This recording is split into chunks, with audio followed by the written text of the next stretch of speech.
আজ ইফতারিতে চানাচুর দিয়ে মুড়ি মেখে খেলাম। হ্যালো এভরিওয়ান, আসসালামু আলাইকুম। আশা করছি আপনারা সবাই ভালো আছেন। আলহামদুলিল্লাহ, আমরা অনেক ভালো আছি।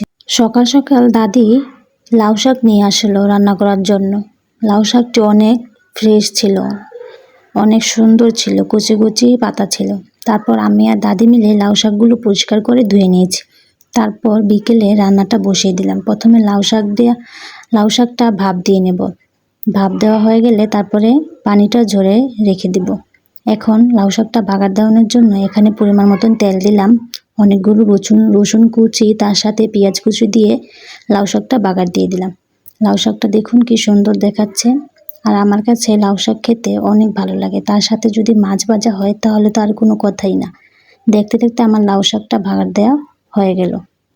তারপর এর পাশাপাশি মাছ দিয়ে একটি টক রান্না করব। মাছ, টমেটো, পরিমাণ মতন পানি, হলুদের গুঁড়ো, মরিচের গুঁড়ো, লবণ সব কিছু একসাথে মেখে চুলাতে বসিয়ে দিলাম।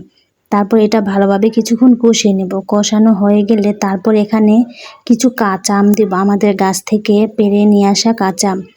এই আম দিয়ে টক রান্না করলেও অনেক মজার হয় খেতে। আমটা দেওয়ার পর কিছুক্ষণ কষিয়ে নেব। এখন পরিমাণ মতন কিছু ঝোল দিয়ে দেব। ঝোলটা ভালোভাবে জাল করে আসার পর শেষে টকটা নামিয়ে নেব। এই টকটা গরমের সময় খেলে অনেক ভালো লাগে।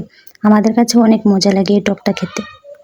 এখন কিছু মাছ ভেজে নেব। আমাদের নদী থেকে তাজা ফ্রেশ মাছ নিয়ে এসেছে, সেইগুলো পরিষ্কার করে ধুয়ে নিয়েছি। এখন হলুদ, মরিচ, লবণ দিয়ে মেখে নিলাম। তারপর গরম তেলে মাছগুলো এক এক করে সবগুলো দিয়ে দিব। ভালোভাবে এপাশ ওপাশ করে লাল লাল করে মাছগুলো ভেজে নামিয়ে নেব। দেখতে দেখতে আমার সবগুলো মাছ ভাজা হয়ে গেল।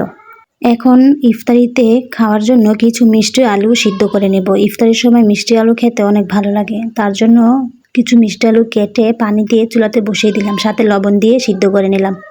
ইফতারিতে আজ ভাজাপুরি বানাইনি, তার জন্য আজ ভাবলাম ইফতারিতে চানাচুর, টমেটো, কাঁচামরিচ, পেঁয়াজ এগুলো দিয়ে মুড়ি মেখে খাবো। তার জন্য সব কিছু কেটে নিলাম। তার পাশাপাশি শরবতটাও বানিয়ে নিয়েছি। এর পাশাপাশি ফল ফ্রুটও কেটে নিয়েছি। এখন মুড়িটা মেখে নেব। এখানে পেঁয়াজ, কাঁচামরিচ, টমেটো, চানাচুর একসাথে ভালোভাবে মেখে নিয়েছি। মেখে নেওয়ার পর পরিমাণ মতন কিছু সরিষার তেল দিলাম। সরিষার তেল দিয়েও ভালোভাবে কিছুক্ষণ মেখে নেব। মাখা হয়ে গেলে তারপর মুড়িটা দিয়ে ভালোভাবে মেখে নেব। তারপর আমরা সবাই একসাথে বসে ইফতারিটা করে নিলাম। আজ মুড়ি মাখাটা খেতে অনেক মজার হয়েছিল। সবাই অনেক মজা করে আমরা ইফতারিটা করে নিলাম। এতক্ষণ ভিডিওটি দেখার জন্য ধন্যবাদ। ভিডিওটি ভালো লাগলে লাইক, ফলো, সাবস্ক্রাইব করে তানজিন আক্তার ব্লগের সাথেই থাকবেন। Thank you.